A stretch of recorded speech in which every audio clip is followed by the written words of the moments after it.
The concept of home. What I home never means felt to at me? home where I'm What from. home means to me? The concept of home. What home means to me? I take my home everywhere. What I home never means to felt me? at home my home where I'm everywhere. from. Being able to What go home means The to me? concept of home. being able to go home. I take my home everywhere. Being able to go home. I take my home The everywhere. concept of home. Home means to me. Being able to go What home. home means to me. What Being able home to go means to home. me. What home means to Being me. able to go What home. home means to me. What home means to me.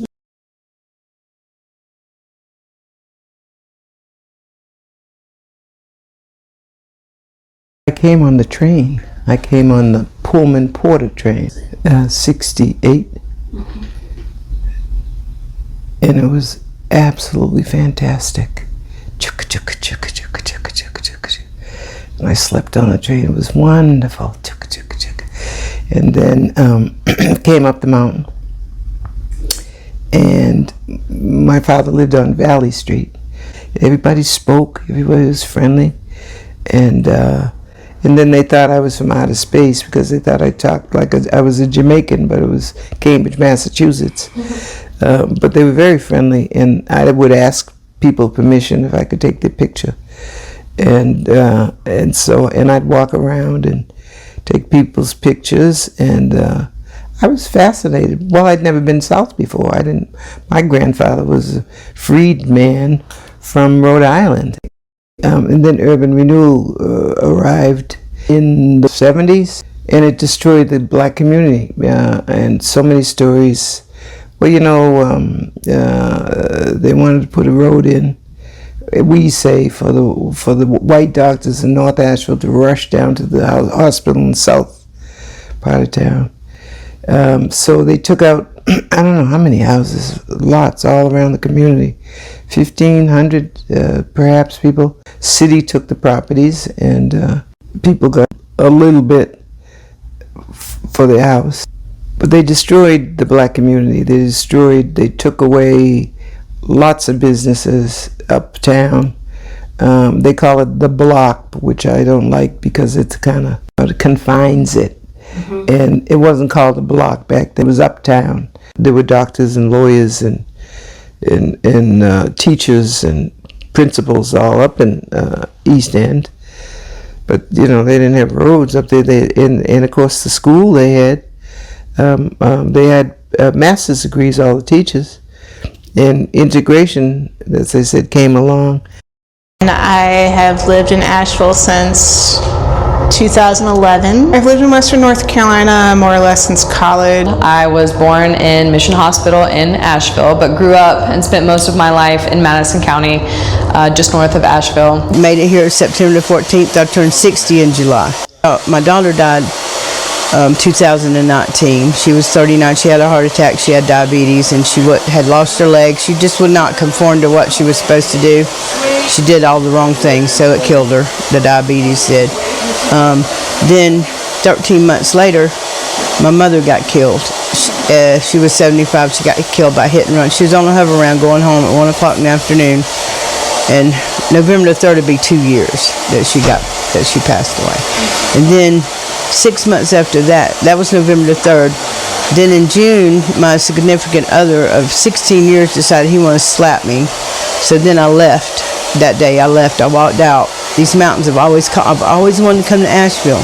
Wanted to see the leaves change, wanted to see the mountains, but nobody would ever bring me on vacation or anything. So I'm 59 years old, homeless in Florida. So I said, shoot, I'm going to be homeless in Asheville. So I called a Greyhound bus, one-way ticket to Asheville with a suitcase. So, and here I am, still doing the damn thing. So, because ever since I was like 14, Asheville, and it's always been in threes. I'd read about Asheville in a book, or I'd see an article in a magazine, or meet somebody from here, and I was like, and then the last few months that I was homeless, I met 3 people that was associated with Asheville and my homelessness. So I'm like, there's my sign right there. I gotta go. Sorry, January 11, 2021. I was just completely done, and so I looked up on a map, where I could perform poetry, where I could hang up paintings, where I could be an artist that I've always dreamed to be. shooting at, and Asheville was just littered with art galleries and open words and spoken mic.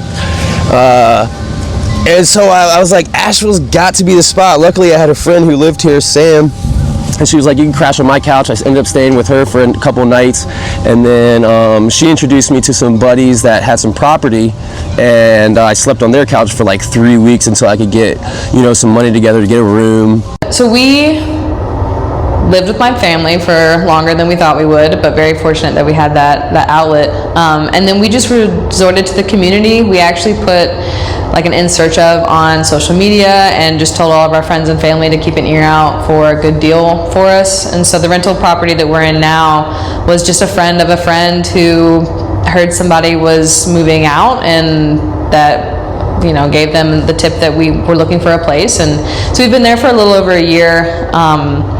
But as I mentioned, just within that time, we're still looking just for something that we can solidify as home. I found myself in Asheville a couple years ago, I guess, moving. I'm from Hendersonville. I was born in Asheville, but come out here, I guess, for the homeless scenario and the resources out here in Asheville. And pretty much ever since, I've just been out here, I guess you could say on the streets, but making it as best as way I could. Yeah, I was born in Asheville. I went to like preschool and kindergarten and all that stuff out here in Asheville. I got adopted when I was 7, moved to Hendersonville, and then I'd say after I got out of high school and on my own, I ended up venturing back out here to Asheville. There's way more resources here than there are back home.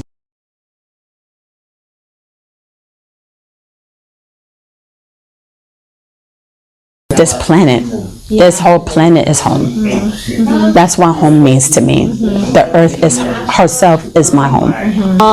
Living off grid, being surrounded by trees, waking up to nature sounds and falling asleep with sunset to nature sounds. That's what home means to me. That's my dream home.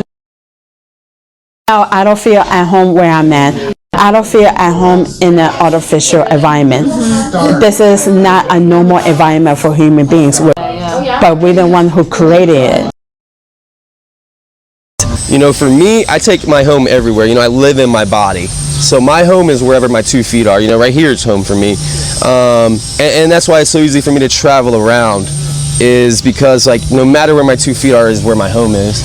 Home is where the heart is, right? And so, my heart's only a couple of feet above my feet. Does it feel right? I mean, to me, if I had the chance and had a Graham ticket and I had money or something like that, I'm not saying I get a fresh start, but I moved to like a fresh area. I kind of want to get into Oxford House or something like that, but as well, too, with my situation I'm in right now, not being able to go into work and stuff like that, and getting on Suboxone or methadone, I hate having to need something to move on, but I've used for so long that that's what I have to do. And fentanyl's terrible. I thought methamphetamines and stuff like that was bad, but man, the fentanyl is bad, man. And I mean, the thing it does to people, man, it's the devil. And that's pretty much my whole thing is, if I went to an Oxford home or something like that, can I go to work? I had done it before, but I don't know what kind of shape I'm in right now, and I don't really know what's going on with it. If I got clean and lived in the Oxford House like I did before, I could see Asheville my place. As of right now, I just see it as my comfort zone.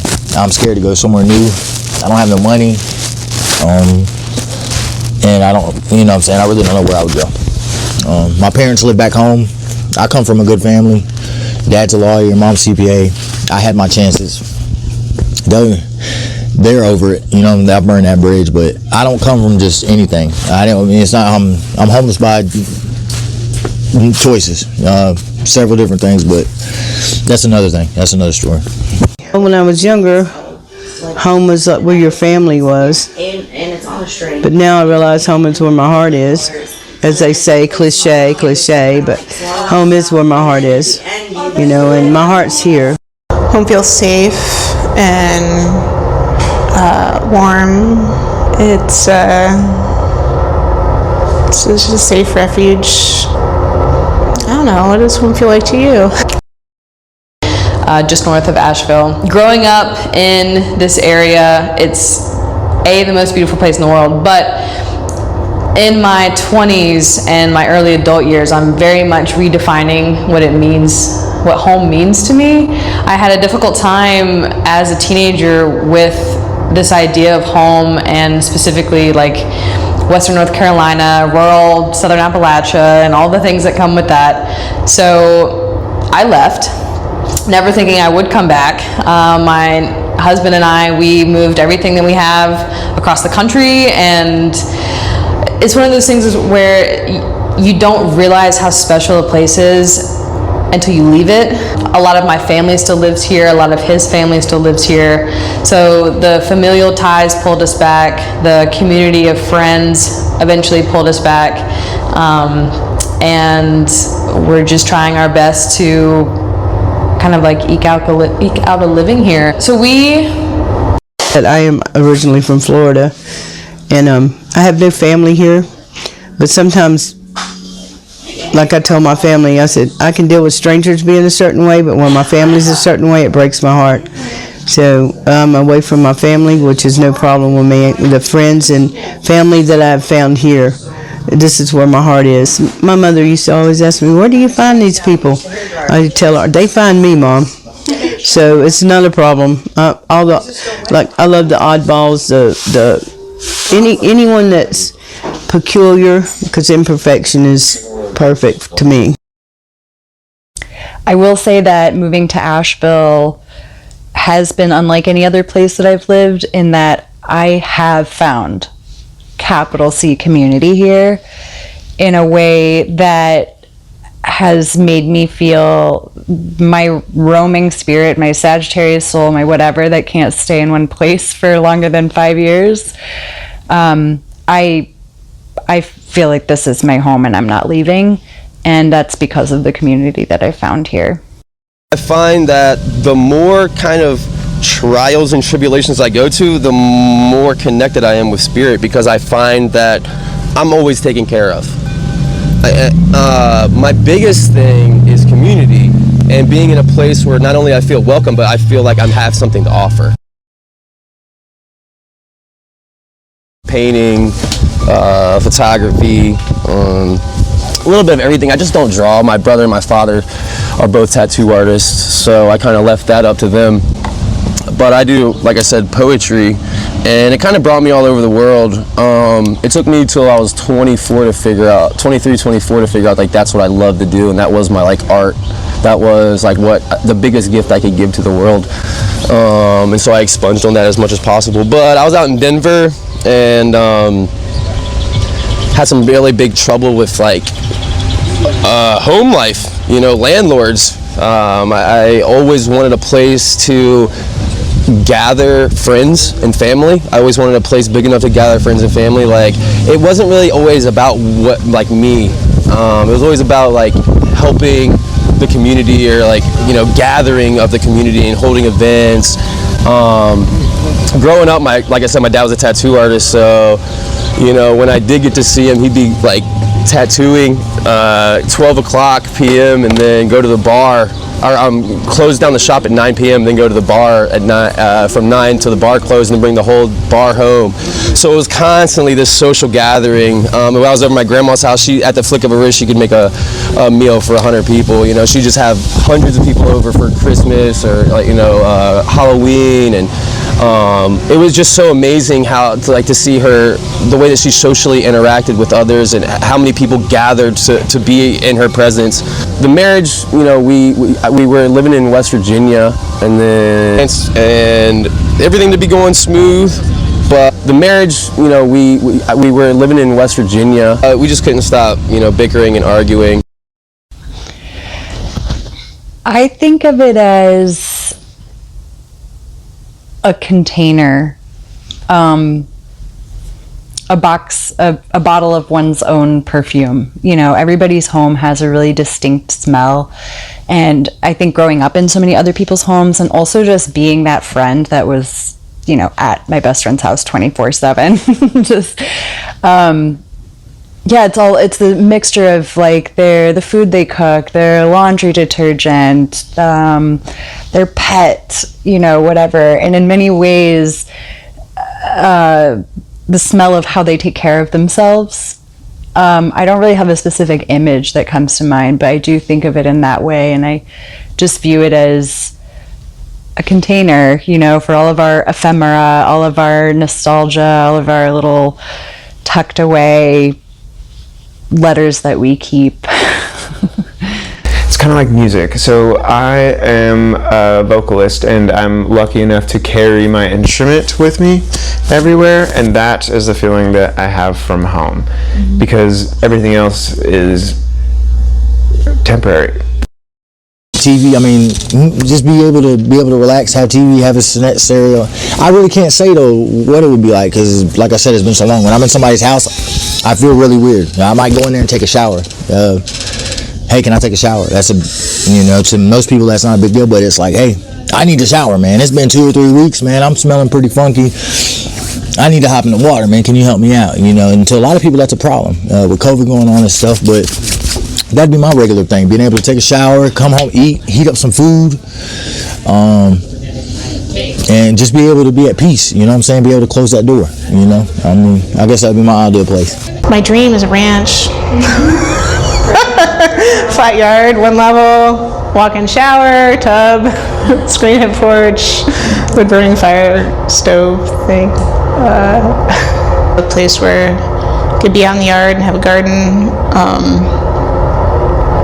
But just a place is enough where we feel safe. Oh, right now I live in a... It's just I want to be in a safe place where I can expunge on my talents and express myself fully. I believe that it's a great place for expression, but then again, it goes back to how difficult is it to find a home. I want to learn foraging and plant a vegetable and healing herb garden. But in my current living situation, I'm stuck in a artificial environment. But I need to be close by here to be close to the resources. Right. But I'm not feeling comfort right now. Yeah. I hate having to wait for a business establishments to shut down. And sometimes the owners is there past the hour, or they come in late at night to do check-ins, and it just gets irritating when I just want to rest and sleep. Yeah, or I have to leave in the morning because they want to take care of something 2 hours before the place is open. So I want to start living in the woods where I could go to bed anytime I want to and sleep in for as long as I want. Yeah.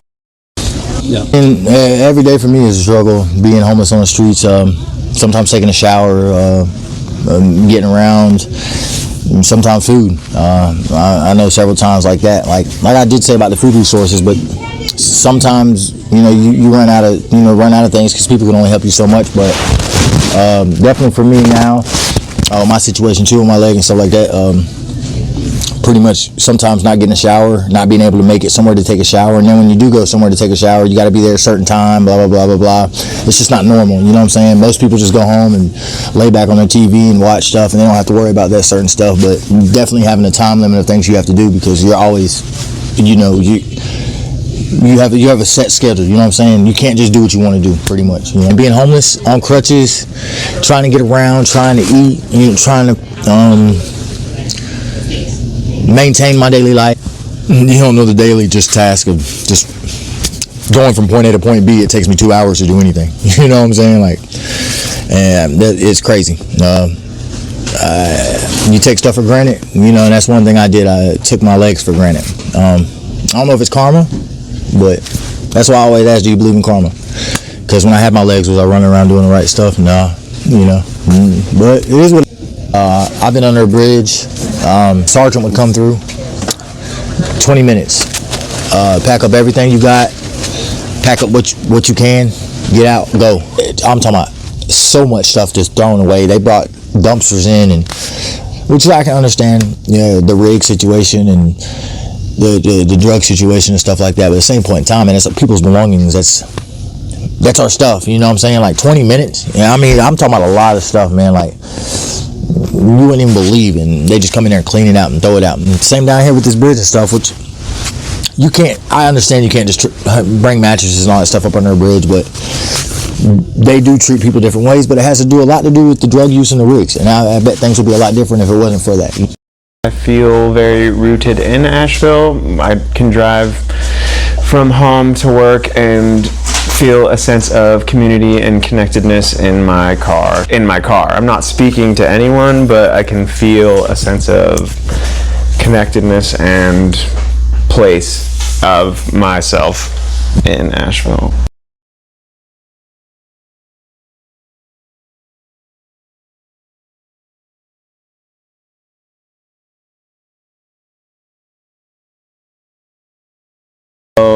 Asheville's a really difficult place to find housing.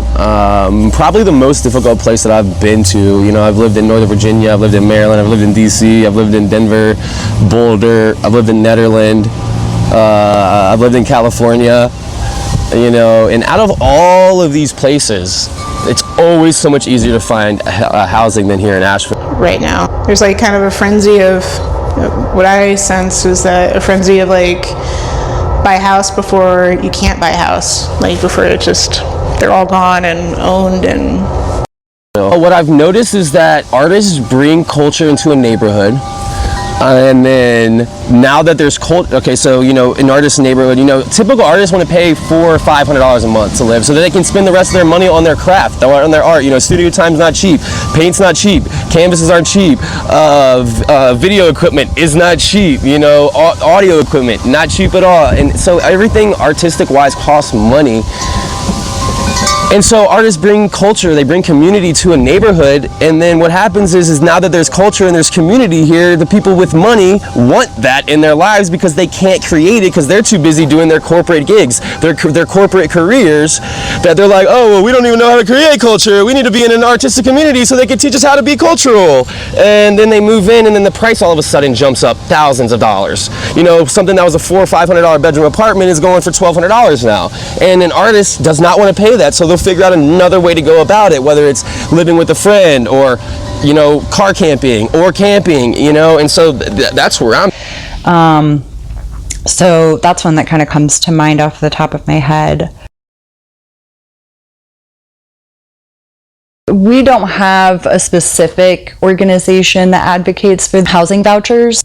Basically normalizing them, getting people to understand, getting landlords to understand that statistically you do not carry any greater liability if you are providing housing for somebody who's paying with government housing vouchers than you are somebody who came to you off the internet, whatever. But there's a stigma associated with it, and there is that kind of fear or concern for property owners that they are taking on a greater liability, which is not true. It's just a perception.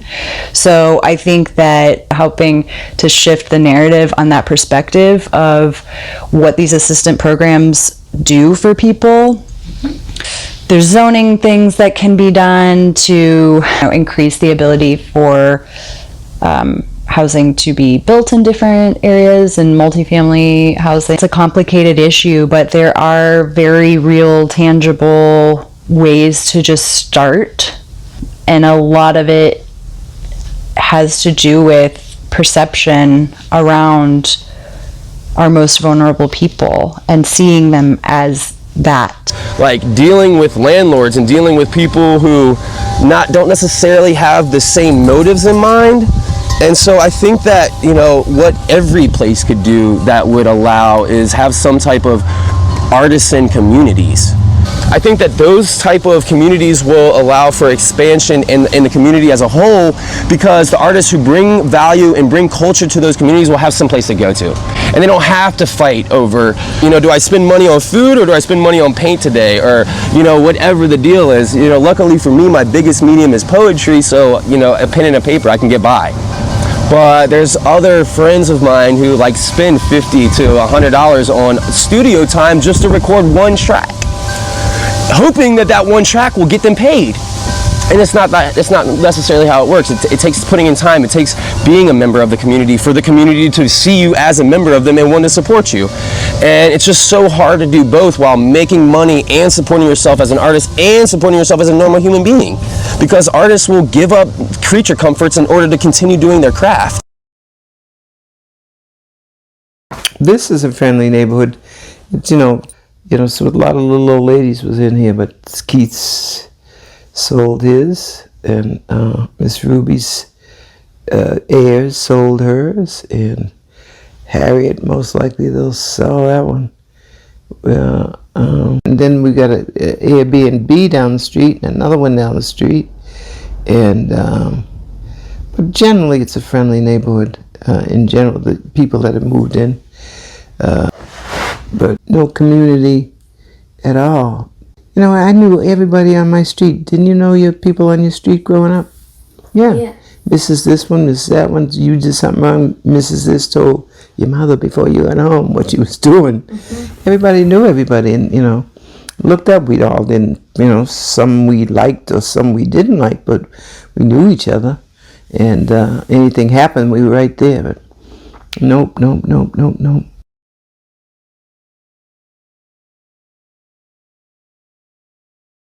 Housing Authority told me I would be getting a one-bedroom apartment, but I'm not sure how much longer I have to wait. Someone may call me for a housing interview, but I'm not sure when. I'm not sure if it's going to be next year or 6 months from now. The waiting list is anywhere from 3 months to 2 years. So I have applied for housing this past May, so I think I may have to wait a little longer. I just fill out the application and then I just keep calling. I call them every month. I just keep calling. There's not enough resources for the homeless, and there's a miscommunication with the homeless on how to get housing and how to stay informed, because I lost my phone, and a lot of times that happens in the homeless community. You lose it, or it breaks, or it gets lost, and then they don't have a phone number. But what I did is I went over to the housing authorities every Tuesday, and I told them I don't have a phone, but I'm going to be back. But I'll be back on Tuesday to check with you. And I did it every week. I just stayed right on top of it because I didn't have a phone. Then when I got a phone, I automatically let them know the phone number. And then when I did finally get housing, the lady called me and she said, "Miss Godwin." I'm like, "Yes." She said, "I'm housing authority." And then she told me she called 5 people that day, and I was the last one and the only one to answer the phone. Communication, and answer your phone and stay on top of it. You know, you can't get, or you'll stay displaced. But that was the only place I could go and let them know, you know, where I was or what I was doing or whatever, because I wanted housing that bad. I needed housing that bad. In my case, I was released from Copestone, and then I went to the Hayward Street Respite, and from there they gave me the resources, or referred me to the resources that I could use to do that. And so then I got it with Homeward Bound, and Homeward Bound helped me to get my paperwork filled for the applications for housing, different apartment complexes associated with Section 8 and government and stuff, but they always need an application fee. Through Homeward Bound, they waived the application fee. So I did the paperwork for all that, and then they submitted the applications to the housing people and everything without an application fee for me. And I would go to A-Hope every day, and then through A-Hope too also, that's another really, really fabulous resource for the homeless, because you can shower and different things there, and they will help you, they will refer you. And then there's a difference in enabling and helping, because you can refer someone, and if they don't do it, then it's on them. But if you do it for them, then they're not able to do anything for themselves. So, and that was me. They referred me, and you refer me for something, I'm going to get it. So I got here September the 14th, but I didn't put applications in because I was in Copestone 3 weeks. So it was November before I ever put applications in. So from November until March, my phone call was into March. So November, October, December, January, February, March, 6 months. And that's amazing. You know, in 6 months I got housing. To God be the glory is all I have to say about that, because I didn't have anything to do with it. It was out of my control. But I did cross all my T's and dot all my I's. You have to stay on top of the housing authority. The housing authority is connected with all the apartments and all the Section 8 people that you're going to be dealing with. So they're the main number one people. And I think they're over at the towers. You just go in there and say, "Hey, I'm here. I don't have a phone." You know. I mean, just be real. The towers is right there by Ashton Park. That's where the housing authority is. So you can go right there to the towers and make sure you're seen and make sure you're heard, because a squeaky wheel gets the oil, as they say. So that's how I did it. Me and God be the glory. Like I said, I crossed all my I's and crossed all my I's and dotted all my T's. That part, see? So I'm not normal either. The one thing that I'm dealing with now is like water usage and making sure to constantly have fresh water. And gym memberships are great for that. So like YMCA, a really great place to be. They really work with people who are low income and really want to help the community as far as they can. And places like 12 Baskets, where we don't have to worry about food any longer. You know, they have Tuesdays, Thursdays, and Fridays. The poverty initiative here at 12 Baskets is incredible, and I'm so beyond grateful for that. Places like ABCCM and Eblin Charities, you know, all of these charitable places that you can, any of us can go to. It's really just about finding those resources. And as far as poverty goes, Asheville really helps people get food. Like, you really can't go hungry in Asheville, but housing is the hardest part. I've moved 5 or 6 times just in the last year and a half, almost 2 years since I've been here. Our landlord is a very, very lovely person, and just has been super helpful, kind of just in our journey of finding housing. But it happened to one of our friends where she thought that that was her forever home, and it was a rental property, and the landlord kind of like ripped the rug from underneath her, and now she's like, I'm out, like, see y'all later. It's weird to think of the idea of like owning land in the first place.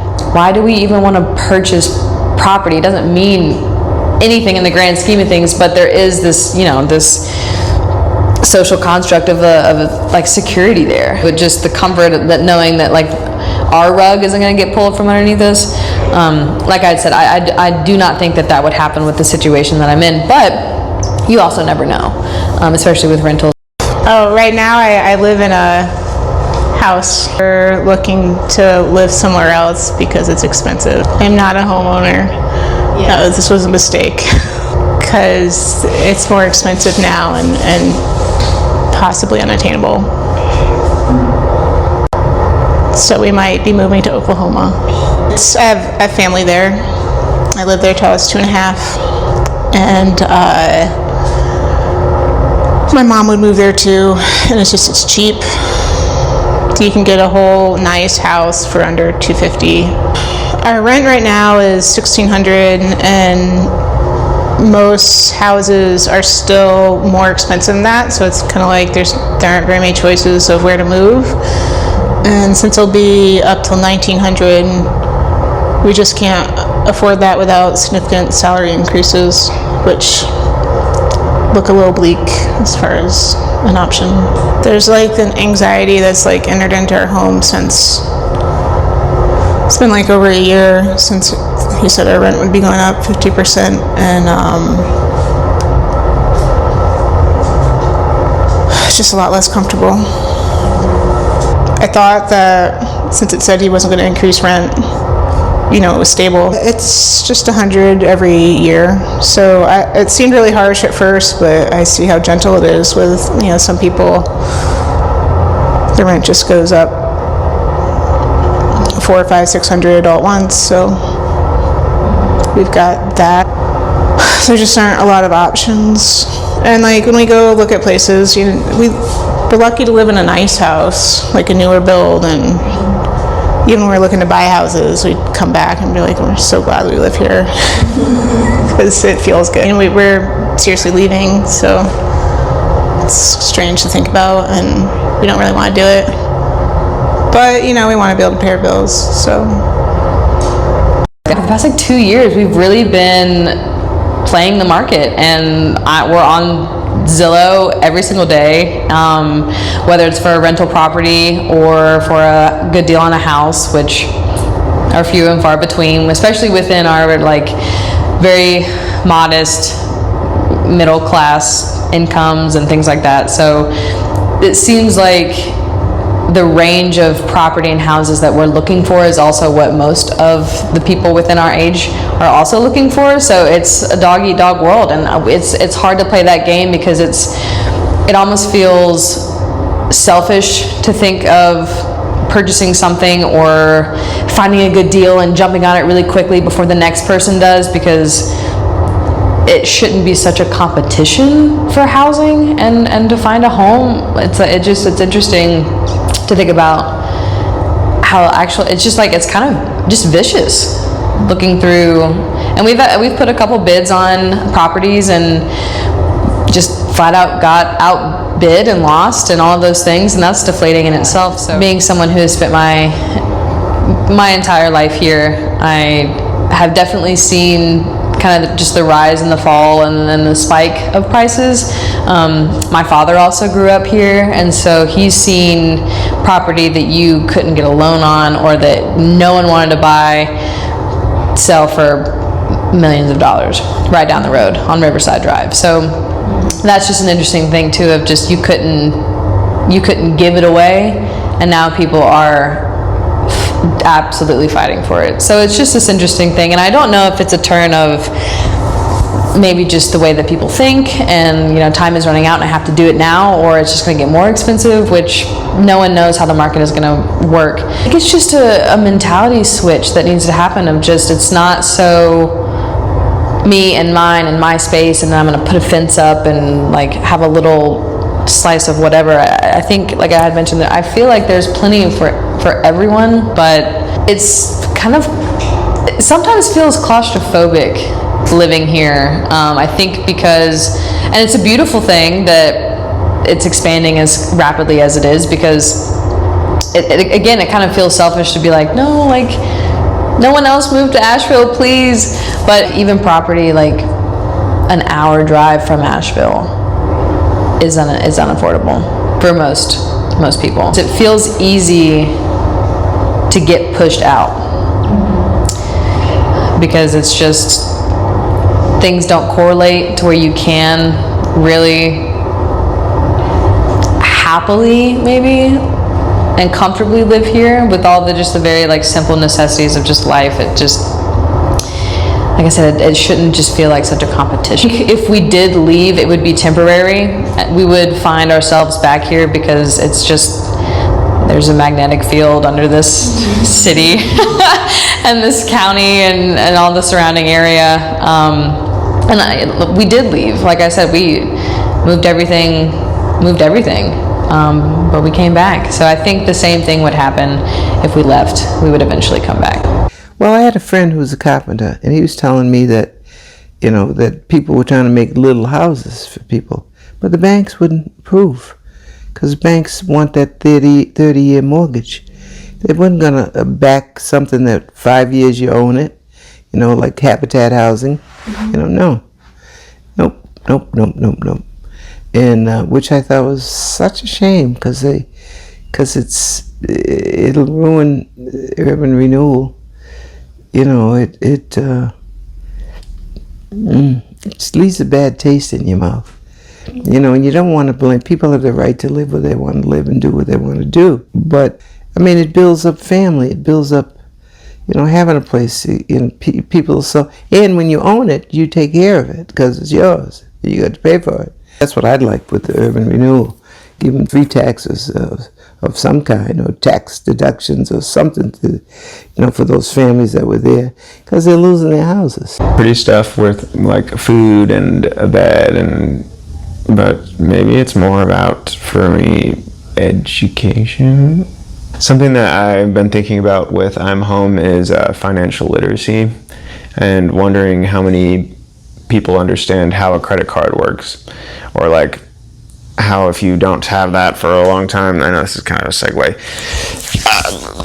if you don't have your credit card for a certain amount of time, it'd be very difficult for you to have a home. The decision to get into real estate was very much influenced by my background. Growing up, we didn't have a home. We lived in other people's homes primarily, and at times, I didn't really realize it at the time, but we were homeless and people took us in, thankfully, most of the time. So there weren't many long periods of time, like sleeping in a car or anything, but always somebody else's bedroom, somebody else's home, that type of thing. Sometimes like all three of us, my sister, my mom, and I, all in one bedroom. So it always felt really unattainable to me. And for a long time, I had completely put it out of my mind as even a possibility. And then at some point I realized it's a very deep desire of mine to have a home and to have that feeling of security that comes with that. Something that theoretically no one can come and take from you. And but I felt like there's a really big gap in where I was and my knowledge, and it felt really intimidating. So that was the whole motivation for getting my real estate license and getting into this field, was to build my own bridge, to bridge that gap and to get myself there. And so I feel really passionately about it, and I feel particularly passionate about helping people of my own community, queer people, trans people, everybody, anybody who's been marginalized, especially, that feels like it's not possible. I built this bridge because I want to bring my community across it too. It's really, that's like my dream, is to see the people that I love and care about get a piece of the pie. Yeah, there's lots of options out there that people don't know about, or just like, yeah, feel intimidating, have a lot of bureaucracy or things that, but they're really not that difficult. Home is still a terrifying concept to me. And it's, you know, if, especially in a place like Asheville, you know, unhoused youth, like there's a massive population of unhoused folks, just period, in Asheville. And the population of unhoused youths is huge. And nationwide, approximately 40% of kids, you know, folks under 18 who are unhoused, identify as queer, trans, or non-binary. In Asheville, it's almost double that. It's 75%. And that is not insignificant. And unfortunately, the best intentions in the world don't build shelters, and they don't give kids homes. And the fact that there's, you know, so many queer unhoused youth here who like have nowhere to go is just like fucking heartbreaking. And it's already a magnet, and the worse legislation gets everywhere, it's going to become more of one. And it's going to get worse here too. And I at least want these kids to know that, you know, like, home may not always be a place, but like it is like a possible thing, and that there are people who see them and love them for who they are and think that they deserve just to be a kid, and to have like a full experience of what childhood could be for them and what young adulthood could be for them. God is real. Satan is real. But you only get one life, and I don't know if God's mad at me or whatnot. I've been going through a lot of turmoil and stuff lately. You know, I pray over my food. I pray over different things. So I kind of feel like I pray when I need to. Drugs are dead, you know. But deep down inside, I try to be happy and try to smile and laugh. And sometimes I'm loud and obnoxious, and there's a lot of negativity in what I'm in and what I do. But, you know, you can't be happy and you can't survive and you can't succeed. I feel like Asheville's a great place for that, but I also feel like there's a lot of negativity and stuff going on around here, and we could change that. But some of these people are really just needing help to get off the street. I think it could be more of a push. There's no such thing as tomorrow. There's no such thing as yesterday. Like, the only time that there ever is like right now. Like, that's it. And so we put all these labels and these words and feelings on times that don't even exist. It's like, why are we holding ourselves back from the past or the present? You know, it's good to have a goal in mind, and it's good to have a direction, But to be set out on how that has to develop is kind of naive, because none of us have that clue. And every moment is just as holy as the next. Every interaction, you know, is just as important as the last. And every person has something to teach another person. You know, I know things more about some things than you do, and you know a lot more about some things than I do. And so if we can meet in the middle and have a mutual respect and say, okay, I respect what you're telling me, and you respect what I'm telling you, I think at that level, then we have the opportunity to learn. And that's what what turned me around is, like, I have something to learn from everybody. And what I mean turn around is, like, instead of going from all the chaos to chaos to chaos, it's from love and joy. From chaos to love and joy. And chaos is just fear of the unknown. You know, and I think that's the biggest, you know, from our religions, from our parents, from our schooling, from our media, everything is teaching us to be fearful. And so my poetry, what I do is I try and show, hey, you know, we need to be a little bit more loving. We need to realize that, you know, we're all in this together. We're all in the same rock, spinning around the sun like 53,000 miles an hour. It's a miracle that none of us are flung off by now. Yeah, just keep your head up, and, you know, everything, I ain't going to say that cliche because I hate that. Everything happens for a reason. But just remember this, it's not odd, it's God. So when something odd happens, just like, wow, that's cool. Thank you, Lord. And just keep on going and keep praying. When I pray for someone else, that's when I get blessed.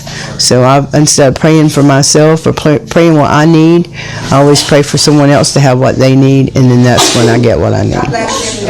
So. Okay. Yes, that's right. So, thank you, Lord. I don't know, it seems like it's a great place to live. I understand lots of people moving here. And they're lucky that they can.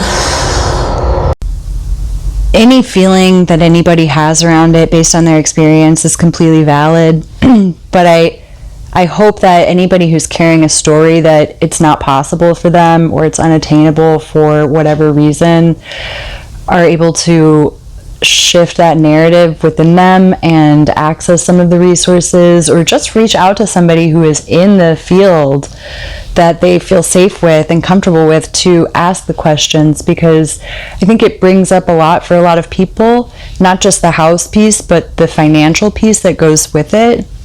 A lot of people carry many emotions around such topics. You know, it can bring up shame, it can bring up just things that we kind of would rather not think about. And so therefore it gets tabled or we avoid it. And so rather than avoiding it, to connect with somebody who can be your cheerleader, can be in your corner and help you see that it is possible. I hope this will help someone. Like I said, just get out there, keep your head up. I know it's hard. I was homeless. I know what it feels like to sleep on the ground and be bitten by bugs and be cold and wet and hungry. So, like I said, just keep your head up, and God is with you.